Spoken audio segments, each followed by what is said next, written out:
Hey, what's up, everybody? I want to welcome you to another episode of the Dreamers Pro Daily Recap, where we give you a recap of all of the hot topics that we covered that day. You can catch them in their long format and also catch it fully streaming for free on Apple Podcasts.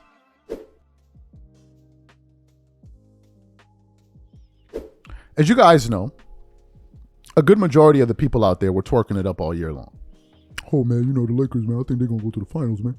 Yeah, you know. And then we found out what the playoff seedings were.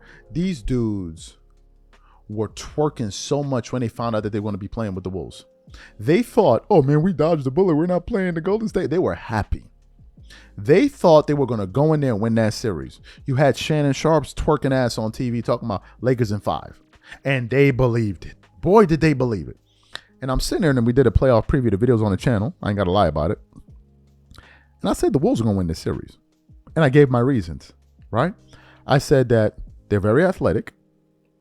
They can defend. They have scores on their team. They have size. And I said the biggest determining factor I'm going to need to see in order whether or not they're going to win is how they're going to guard that switch when Luka gets on or when Rudy gets on Luka. That was it. I said if they figure out a solution for that, they'll win. And essentially they did.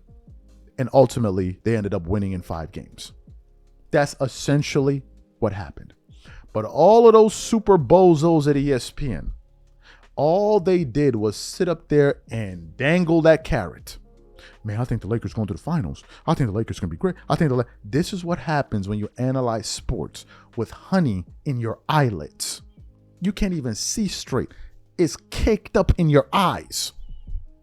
This is how they were analyzing sports. And one of the people that called him out, and it was calling him out, was Charles Barkley. So what happened? I came across a clip this morning of Charles Barkley on the Dan Patrick Show. And he was talking about this very series. And essentially what he said was ESPN is full of a bunch of clowns who overhype the Lakers and LeBron, essentially just for clicks and views. So for those of you who didn't hear what they had to say, hear what he had to say, want to play for you now. And I'm going to come back and continue on the show. Take a listen to Charles here. The Lakers, I told you 2 months ago, 6 weeks ago, the Lakers aren't a good team. They got 2 really, really good players, but they're not a good team. ESPN just swings on them like they choke, like everything tastes like chicken. But the Lakers are not a good team. They're going to lose either this round or next round, but more likely this round. But they're not very good. What do you think the future, like if let's say you're Luka and you look around, JJ didn't play anybody off the bench. LeBron's got maybe 2 more years left. The Lakers are not going to be a contender with the team they have now. Your best player can't be 40, or I just don't think that makes no sense whatsoever. Yeah, your best player can't be 40. I mean, and JJ was wrong the other night to play those guys the entire second half because, number one, it's probably going to affect them tonight. It definitely affected them down the stretch the other night. You know, both of those guys missed layups, and they made some mental mistakes with the ball. So, no, this is not the Lakers' year. And people think I hate on the Lakers. I told you, the Lakers aren't a good team. But ESPN was just swinging on them like they were damn King Kong. And so, but if you're Luka, do you want to stay? Do you want to re-sign? If you're looking around at what you have with Austin Reeves, a nice player, but what are you going to build on when LeBron's gone? Well, I don't know the answer to that question first and foremost, but I don't think he can go anywhere. I mean, he's going to be a Laker probably for life from this point going forward. Okay. All right. I was, Dan, the clowns at ESPN, they always make me laugh. Wait, aren't you going to be working there in 6 weeks? But Dan, I'm going to be a straight shooter. It's interesting how they were discussing Giannis this week. Like, should Giannis want to leave? I'm like, I clearly don't remember when I played. I don't remember saying, we need to get Charles Barkley some help in Philadelphia or Phoenix, or Karl Malone some help in Utah, Patrick Ewing some help in New York. I don't remember guys in the media kissing my ass and Carl's ass and Patrick's ass like, well, Giannis should want to leave Milwaukee now because he can't win the championship. I wonder what all the guys were when I played asking me to get some help. I mean, they were kissing. They were like loving the Lakers, loving the Celtics, loving Michael, loving the Pistons. But I don't remember all these kiss asses back in the day saying, we need to get Charles Barkley some help because he can't win a championship in Philly or Phoenix. But it makes me laugh. They're like, no, Giannis got to leave Milwaukee. That already started. Wow. Y'all weren't concerned about us other great players back in our day, but y'all all of a sudden now, y'all like, oh, Giannis has got to leave Milwaukee now. His championship window closed. I'm like, man, thanks for helping me out when I went out there with nobody. Excellent. You heard him. Now, let me hook y'all up to the game. The Lakers are ESPN's biggest cash cow. Hence the reason that we're talking about the Lakers and LeBron. So what they figured out is all we got to do is dangle the carrot for the fan base, twerk it up all day long, say we believe they're going to do things that in reality they can't do. And guess what? All of these gullible ass fans will tune in and believe them. And this is how they got you. They actually had y'all thinking that this team was going somewhere. And y'all really bought into it. And then you know what's going to happen? The end of this season, now that it's over for them, at a certain point this season, something is going to happen. They go, man, the Lakers, I think they can do it. And that's what they're going to do. And they're going to keep riding you fools like a donkey. And then you dudes going to be running around quoting what so-and-so said on ESPN about the Lakers. That's what happened. They're not dumb. They know you're dumb. All they got to do is keep y'all hooked. Keep lying to y'all, telling y'all type of nonsense, and y'all believe it. And then when it don't work out, they go on TV and they look for somebody to blame instead of themselves. You notice how nobody's calling themselves out on ESPN? All of them people with them wild ass takes, where are they at? They're looking for who they can blame so they don't have to blame themselves. And they're just going to rinse and repeat. And I think it's going to be box office. When Charles Barkley walks into that ESPN building or whatever it is, and he starts to do the shows with these twerking ass ESPN people, because I don't think he's going to mesh with them. I think we're going to have a lot of awkward exchanges. You should be on the lookout for future, man, this network is full of just a bunch of fools and morons. That's what's going to happen. Because Charles, I think, realizes he is walking into twerkation nation. In order for you to get a gig at that network, you got to twerk. You got to twerk. You got to be super pro LeBron or super pro Laker. And you got to be ready to shake your ass. I mean, shake it. Shake your moneymaker for them. And this is what Charles Barkley's, all of these dudes that picked the Lakers, all of a sudden today, they now realize the Lakers don't have size. Imagine. All of a sudden today, man, the Lakers don't have size. But didn't you know that 2 weeks ago? Yeah, but I got to dangle the carrot, bro. Yeah, bro, got to dangle the carrot. All of a sudden now, they didn't realize the Lakers had defenders. You didn't know that before the series started? No, man, I had too much honey in my eyelids. I couldn't see. And then you dudes actually take them seriously. These are the people that make the top 10 lists. These people. These are the people that told you LeBron is number 2 all time. These people. This is where y'all get your information from. These people. Y'all get it from them. People running around. Man, ESPN is full of experts. Yeah, the expert. What pick has ESPN made that's been right? Who are the experts at ESPN? Where are they? Who are they? And this is the people you guys lean on. Man, ESPN's list. They have the 10 greatest athletes of all. When I knew, we already knew. Even Kobe said they got a bunch of idiots working up there. The reason I knew ESPN, when I knew ESPN was not a serious sports network, was when they did the most influential athletes. And they had LeBron ahead of Cristiano Ronaldo and Lionel Messi. That's when I knew ESPN was littered with a bunch of fools. Because anybody, anywhere that calls yourself a sports fan, you don't need to be a fan of football or soccer, however you want to characterize it. But if you don't know that Ronaldo and Messi are about 4 to 5 times bigger than LeBron, you don't know anything about sports. If you think that Ronaldo and LeBron are on the same level, you're lost. And that's where they rated him. You cannot even compare Ronaldo and LeBron James. You cannot even compare them. in terms of importance, in terms of fame, in terms of influence. They're not even in the same universe. Sorry to break it to you, fanboys. They're not. Ronaldo, I will never forget, sat in a press conference. There was a bottle of Coca-Cola on the table. Just by Ronaldo taking the bottle of Coca-Cola and putting it on the floor, taking it off the table, the stock price of Coca-Cola plummeted. Just because he removed the bottle off the table. LeBron and Ronaldo are not in the same universe, nor is he in the same universe with Messi. But these are the guys that are supposed to be educating people about sports.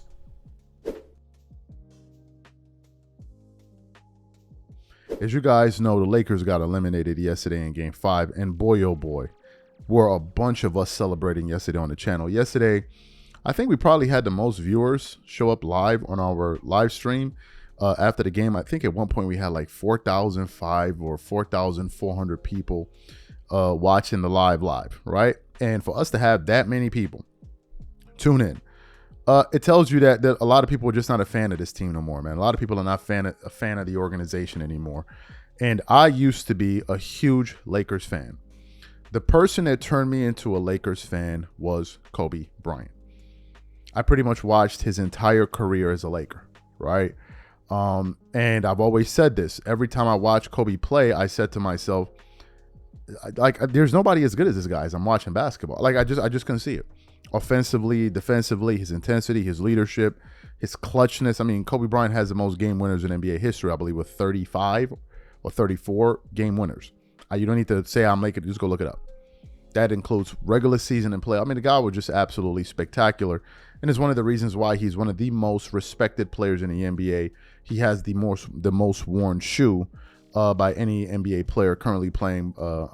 Any NBA player that's not playing right now. Everybody wears Kobe shoes, a lot of these guys. So Kobe Bryant was the real deal. And if you know anything about Kobe, he really bled purple and gold, right? He really, really, really bled purple and gold. He took it very seriously. And Kobe was one of those guys that was offended at the idea of even having to recruit a player to the Lakers. One of the issues he had with Dwight Howard, where Dwight Howard wanted the Lakers to court him. And he's like, you got to be out of your mind. There's nothing I need to do to court you to come play in LA. If you don't understand what it means to be a Laker, then you don't need to be here. That was Kobe's attitude. But then Kobe ultimately retired, I believe, in 2016. And in the subsequent season, was it that year or 2019? One of those years. I think it was 2019, if I'm not mistaken. I think 2019, LeBron joined the Lakers. And at the time that LeBron joined the Lakers, a lot of Laker fans, frankly, did not want him there. And I was one of them. A lot of Laker fans did not want him there. And the reason they didn't want LeBron was because they always viewed him as an enemy and an adversary of Kobe's, right? And it was pretty bad. It was so bad that it took Kobe Bryant basically putting out a public, he had to basically tell the fan base, like, LeBron is now one of us. And it was only then, when Kobe pretty much put his stamp of approval on LeBron James, that's when the Laker fan base started to kind of warm up to LeBron. But one of the things that happened when LeBron joined the Lakers was that his ridiculous honey-slinging, twerking-ass fan base also joined the party. And that was the beginning of the decline. Let me chronicle everything for you. LeBron came to this Lakers the first season. He warned everybody about a thunderstorm coming. Everybody went outside with their umbrella. It's not even a damn light drizzle. They didn't even make the playoffs. That's what happened the first season. Okay? Kind of reminiscent of, when Kobe, but actually I'll get to that a little bit later. So they missed the first season. The next season, they were able to acquire Anthony Davis, and they won the championship in the Orlando bubble. Every other season has either been the Lakers missing the playoffs or the Lakers getting bounced in the first round, with the exception of that first season with head coach Darvin Ham when they went to the NBA Western Conference Finals. And then this happens last night and they lose again. And at the end of the game, I don't have the sound, but Reggie Miller said it. At the end of the game, Reggie Miller then revealed that LeBron is the first Laker in the history of the Lakers to have a top 3 seed and lose in the Western and lose in the first round. Let me repeat. LeBron's Lakers This team was the first team in the history of the Lakers organization to be a 3 seed and lose in round 1. And as I'm sitting there thinking to myself, I'm like, this guy is actually tarnishing the legacy that Kobe Bryant helped build in LA. I mean, we're witnessing the erosion of the Lakers franchise. I read a report from the Athletic the other day. The Lakers are the 6th most desired location to be in terms of players want to play in LA. Nobody wants to play with the Lakers. Do you know why? Because whenever you're teammates with this guy, all that's going to happen is you're going to get the blame when everything goes wrong, and he somehow finds a way to always escape through. Then I woke up this morning, and something occurred to me. One of the things a lot of these twerking ass LeBron fans like to say is, oh man, Kobe lost in the first round. You know, Kobe lost because they're referring to the series when he lost in the first round against the number one, I believe it was the number 1 or number 2 Phoenix Suns when he was up 3-1. They lost that series. And then I think the other year when they had Rudy Tomjanovich, I think they didn't make the play. One of those years, right? So they always used to hold it against Kobe. Oh, man, Kobe didn't make the playoffs or he lost in round 1. And I'm sitting there thinking to myself this morning, I said Kobe was losing in round 1 with players like Lamar Odom. No disrespect to them, but let's keep it a stack. Lamar Odom, Sasha Vujacic, Caron Butler. Those were the players he was losing with. But LeBron is losing in the first round with players like Anthony Davis and Luka Doncic. This dude is the biggest loser in NBA history. Are you aware of the fact that LeBron missed the playoffs with 3 top 75 players on his roster? Are you aware of that? Forget about losing in the first round. He missed the playoffs entirely with Westbrook, AD, Carmelo, and whoever else I can't think of. They didn't even make the playoffs. And it dawned on me that this guy's the biggest loser we got in NBA. It's not even close. It's not even close. Why am I saying he's the biggest loser? For this very purpose. If you look at the caliber of player that he is, right? Top 10 guy. And you look at the caliber of players he's played with, no one has under-delivered more than LeBron. Nobody. It's not even close. If you would compare him to Jordan, for example, and you look at the amount of help LeBron has had versus the help that Jordan had, and for him to have such an abysmal playoff record, finals record, it shows the real gap between the talent levels of Jordan and LeBron James. Let me distill it down for you guys. All of Jordan's all-star teammates, their combined all-star appearances are 10. Let me repeat it. All of Michael Jordan's teammates that were ever all-stars, their cumulative all-star appearances are 10. LeBron's teammates that were all-stars at one point or another, their cumulative all-star appearances is about 150. About 140 or 50 cumulative all-star appearances. Yet somehow, some way, this guy still finds a way to be 4-6. We said it in the live yesterday. LeBron is the Steve Jobs of losing. He always comes up with innovative ways to lose. Always. It's like just when you think he can't come up with a new way to lose, he shocks the world again. And then at the end of the press conference, he always finds a way to escape through. Oh, I better not say this because look at what they did to AD, like as if he ain't know he was a part of that, what happened to AD. Always looking for ways to bend reality, and that's what his fan base does. The biggest loser in NBA history is LeBron James. That is already a disqualifying trait for him to not even ever be mentioned as a top 5 player ever. When you lose as much as that, you cannot be a top 5 player. I'm sorry. Because if we scrutinize, let's just give you guys a top 5 list. Just pull one out of the air. Jordan, Kobe, Kareem, Magic Johnson, who else? Let's say Shaq, for example, right? Do you know what all of those guys have in common? They all have positive records in the finals. All of them. They all have winning records in the final. So then the question then becomes, if those guys all have winning records in the finals, why should we let you in? Why should we let you in? In terms of a player, there are players in that list that are just as impressive as you. So why do you get to get in the top 5? Why do you get to get in the top 5 when you are a notorious loser? How do you get to make it in? Jordan is 6-0. I think Kareem is 6-9 or 6-10 or something like that. Or 6-4, excuse me. Something like that. Magic, I think, is 5-7 or thereabout, or 8 or something like that. Kobe's 5-7. Shaq is what? 4 and I think 4-5 or 4-6 or something like that. All winning records. But here come Mr. 4-6. And then he wants to now, his fans want to shoo him in. If LeBron was as great as you guys say he is, why has he only been able to go to one NBA Finals since he's been in the West? Why is that? Why do you think that is? I thought he was great.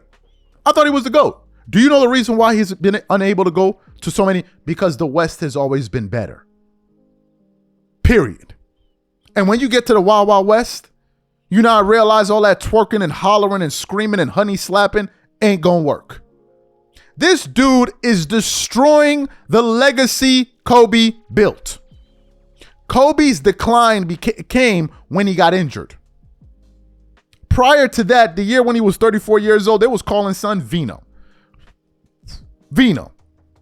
And let me tell you the difference between a Kobe Bryant guarantee and a weak-ass LeBron James guarantee. LeBron talking about, there's a thunderstorm coming. They missed the playoffs entirely. Kobe says, book it, we're going to make the playoffs, and they made the playoff. That is the fundamental difference between these two guys. One is a total joker, and the other one is a real deal. Kobe losing in the first round with Lamar Odom and Caron Butler. LeBron losing in the first round with Russell Westbrook, Anthony Davis, Luka Doncic. Those are the caliber of players he loses with. A total joke and a disgrace. So I'm one of the people saying it's time for him to leave the Lakers. Go to another franchise and screw it up. We've had enough. It's enough. You've done enough. The real fans want to come back. Let's get these twerking ass LeBron fans up out of LA. Go somewhere else and go destroy another franchise. It's time for you guys to go. And the day that they leave is going to be a glorious day. The real Laker fans are sitting on the top of the hill with binoculars looking at Staples Center. And we all just sitting there like, yeah, they still in there. They still twerking. Yeah, they still twerking. And the day that they leave, we all going to march onto a Staples Center. We're going to walk in, and the first thing we got to do is fumigate the damn place because of all of the honey slinging that will be falling from the damn ceilings. We're going to be walking through the aisles. You're going to see tables shaking. They under the table twerking. You walking through the aisles, your feet sticking to the floor. Honey is everywhere. And when we finally fumigate the building and get these twerking ass honey bears up out of here, then finally we can root for the franchise. But this dude refuses to leave. He refuses to leave. Go home. We're tired. Go home. Go home. Enough is enough. You've done enough. My God. And you got the nerve to talk about his delusional ass fan. Man, you know, you know. I think LeBron James should have a statue. My ass. A statue. He should have a broomstick right in front of the building to use to sweep him and his disgusting ass fan base up out of there. A statue. Yeah, is LeBron an all-time great? How is he an all-time great Laker? It's just been nothing but chaos since this guy's been there. Luka goes to the finals with Kyrie, gets to LeBron to LA, out in round 1. Unbelievable. Time for this dude to go, man. We sick of him. Just leave, please. Just go somewhere else. I'll say I am absolutely elated. I am beside myself that these damn LeBron James fans are up out of here. Damn, it feels good to watch these dudes lose. With all that damn twerking they be doing. Oh, man, you know, yeah, Kim James, he gonna shock the world. He gonna shock the world. He going for his fifth title. Fifth title. It feels so good because of all of the damn dumbass narratives they were running. Oh, Lakers. What happened to Nick Wright? A lot of you dudes think Nick Wright is so smart. What happened to Nick Wright? What happened to Nick Wright? Even Chris Broussard picked the Lakers to come out the West. Just imagine how crazy that is. He picked them to come out the West. These dudes put confidence in LeBron like as if he's Michael Jordan. The way that they put confidence in him is almost like as if we don't know that he's 4-6 in the finals. You dudes is acting like as if he's 10 and 4 in the finals or something. Son is 4-6. He has a losing record in the finals. He is one of the biggest losers, if not the biggest loser in NBA history. When you look at the amount of help that he's had versus how much he's lost. Jordan's teammates, their cumulative all-star appearances for their careers is 10. LeBron's teammates, their cumulative all-star appearances is about 140. And somehow, some way, this dude found a way to still be 4-6. And then you got all of these twerking ass analysts that run up here pouring honey all over each other's ankles, talking about something. Man, as long as you got LeBron, you're going to be all right. What are you talking about? What exactly are you talking about? You talking about the same LeBron James that became the first Laker in the history of that organization to have a top 3 seed and lose in the first round? That never happened before. But these guys also, man, if you got LeBron, you're going to be all right. No, you're not. This ain't the weak-ass Eastern Conference where you can go to the finals and play teams in the first round with a losing record. This ain't the East, my boy. But anyway, let's get to these twerking-ass JJ Redick fanboys that was up there twerking and hollering and screaming, gyrating, twercation nation. These people. You touch them, you start vibrating. That's how much shaking these dudes be doing. They shake, these dudes. They shake. So what happened? All of these jigaboos were up here hollering, oh, man, you know, JJ Redick. They were so hyped because LeBron picked them. LeBron could have picked an orangutan to do a podcast with, and if the Lakers hired him as the head coach, LeBron fans would have been like, man, this orangutan looks pretty smart. I mean, he brushes his own teeth. He might just be what the Lakers needed. This is how much of a cult fan base this fan base is. So they thought they had Pat Riley. They used to call JJ Redick's stupidity and antics that he would throw, breaking clip. They used to call it passion. Oh, he's so passionate. He's so passionate. Look at JJ. Even Baron Davis. Man, I was at the gas station. I saw JJ Redick with his laptop. And what that mean? Because he got his laptop at the gas station, Lakers gonna go somewhere? Well, apparently that don't matter, right? Maybe he needs to take his laptop and before he goes to bed, put it on his head. Maybe that will help him next year. So what happened? Today in the aftermath, after all of the twerking that took place on ESPN, Kendrick Perkins shows up. He shows up, I believe, on Get Up to confront Jay Williams, a proverbial twerker himself. And he basically goes at Jay Williams for trying to defend JJ Redick and essentially being a fanboy of his and refusing to hold him accountable. So for those of you who didn't hear that exchange, want to play that for you now. We're going to come back and react to it. Take a listen to that there, please. Oh, no, Greeny. No, Greeny. I need to hear from Jay Will. I need to hear from Jay Will first. I need to hear from Jay Will because I want to see if he go tiptoe around this subject. I want to see if he go tiptoe around this subject. I need to hear it first. I need to hear it from him. Is he go keep it real? He go tiptoe and straddle the fence.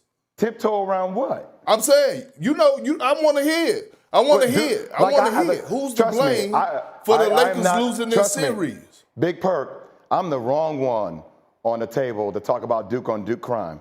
You know that more than anybody. So we're talking about... I've been exiled outside of Cameron Indoor Stadium before for doing this. Come on now. So you're blaming the coach, okay, Big Perk. that's what I wanted. That's what I wanted to hear. That's the energy I wanted to hear. You damn right I'm blaming J.J. Redick. You damn right. Mr. J.J. Redick, I know more about basketball than anybody else in the world.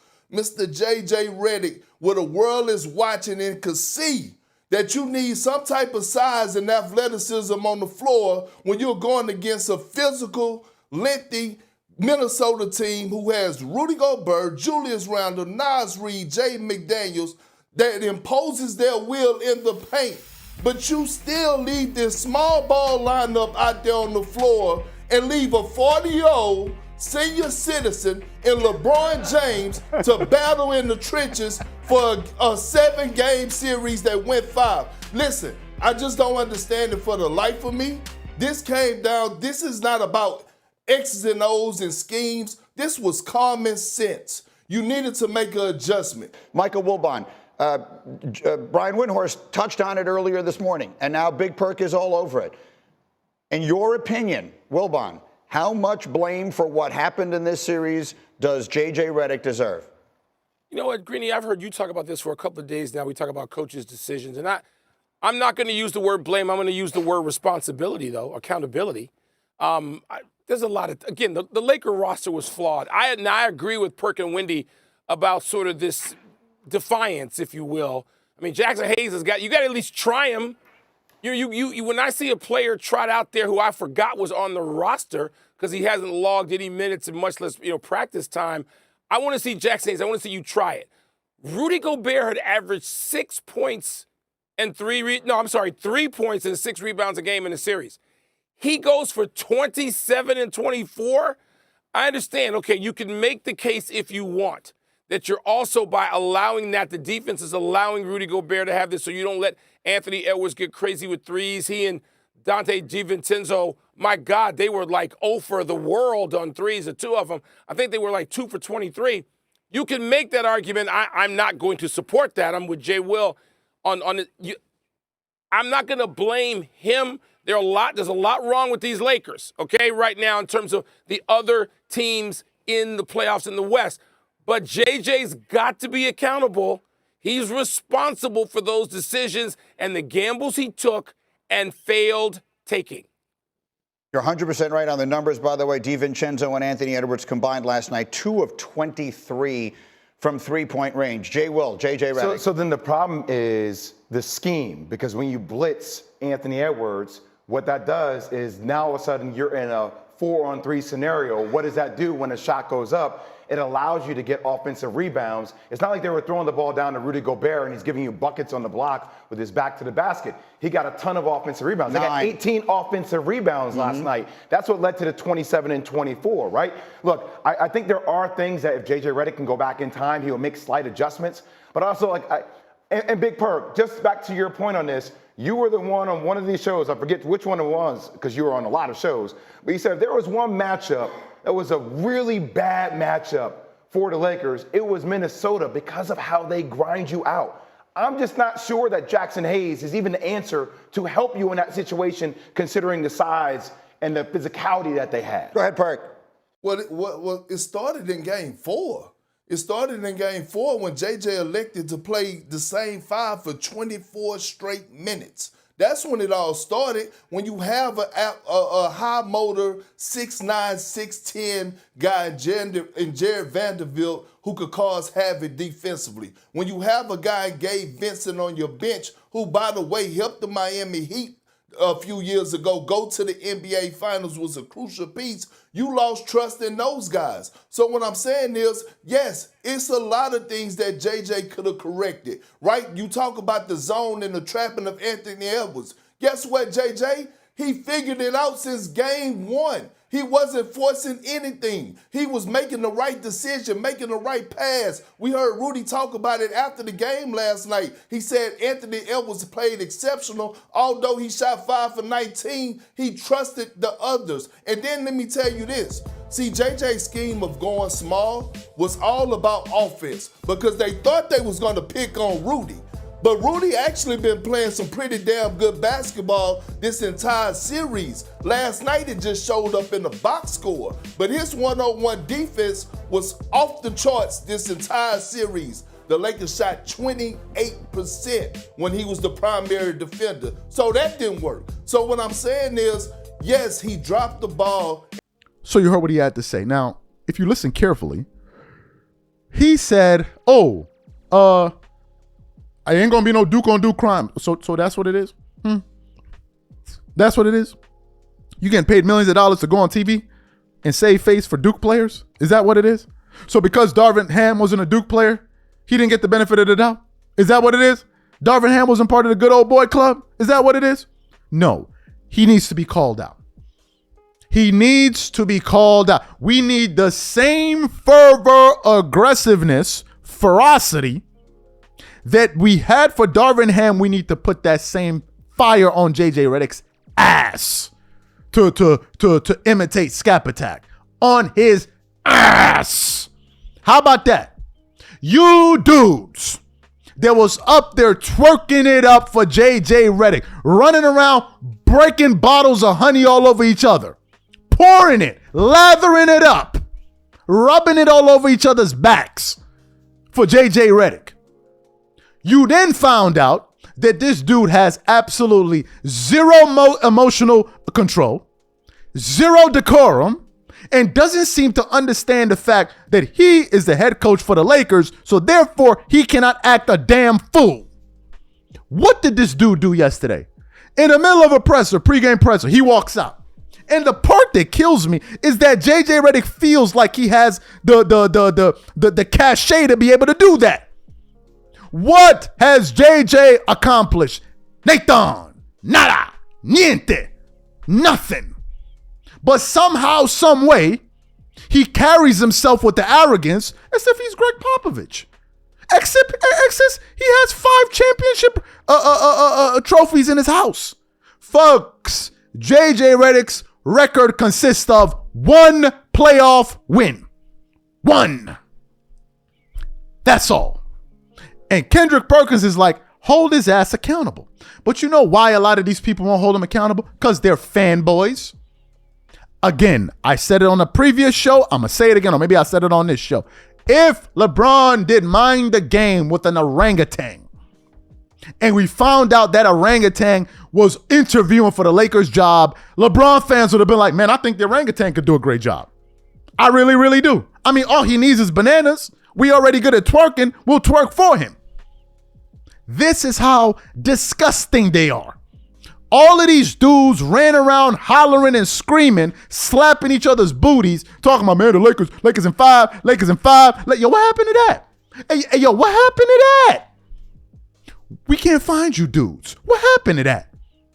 What happened to that? And guess what they think? Man, well, you know, what's going on with Giannis? Giannis might be next. Giannis ain't coming to no damn Lakers. And if he come, they still gonna lose. How about that? They still gonna lose. So shout out to Kendrick Perkins. He be twerking. But on this particular day, he held Son's feet to the fire. Shout out to Kendrick Perkins for that. Y'all let me know. So I came across a pretty interesting clip here today. And it was from the channel. It's an FS1 show called Breakfast Ball. Now, I've seen a few shows here and there about it, but it essentially features an ensemble cast, which consists of Craig Carlton, Danny Parkins, and Mark Schlereth, right? I hope I got his last name right. And from some of the clips that I've seen online of, I think his name is Greg, the guy that spoke there, he seems to be kind of like a straight shooter. And he's somebody that refuses to be a LeBron James twerker, right? So, as you guys know, the Lakers lost last night in 5 games in embarrassing fashion, per usual. LeBron James stuff. Another LeBron special. So, they lost again. So, I was going through my phone and I saw a clip of this guy, Greg, essentially poking fun of LeBron and making fun of him later on in the show when I found the clip, and just basically calling him one of the biggest losers in sports history. So for those of you who didn't hear what he had to say, I want to play it for you now, and I want to come back and continue on the show. Take a listen to what he had to say here. Woohoo! celebrate. As predicted, old man LeBron couldn't get it done because his LA career has been one big abject failure.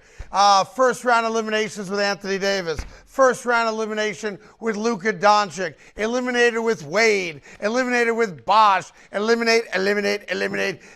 But it's not my fault. It's not my fault. The front office didn't do enough to get me good players around me. Wah! How about the fact that you were scoreless in the fourth quarter 2 games ago? How about the fact that yesterday you only scored 5 points and one of those baskets was an uncontested layup? So you're only at 3 points in the fourth quarter. How about the fact that Rudy freaking Gobert was the best player on the court and you had no answer for him? And when you hop around from team to team to team to team, and you invoke your power on the front office to acquire this great player and that great player and this great. His time in LA has sadly been a failure.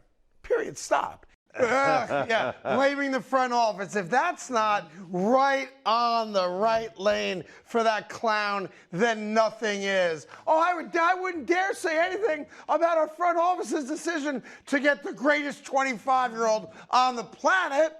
All of a sudden now it's the front office's fault. This is so predictable. It's script-worthy. This is what he does. It's never his fault. Can't be his fault. He's the greatest player of all time. I'm not going to suggest that the front office did me dirty. They did what you told them to do. They traded Anthony Davis for a generational talent 7 years younger. And what did you do? What you always do. Come up small. Sorry, Danny, go ahead. All right, Danny. So what went wrong for the Lakers last night? 10 a.m. Fantastic. So you heard what he had to say. Now, let me tell you something.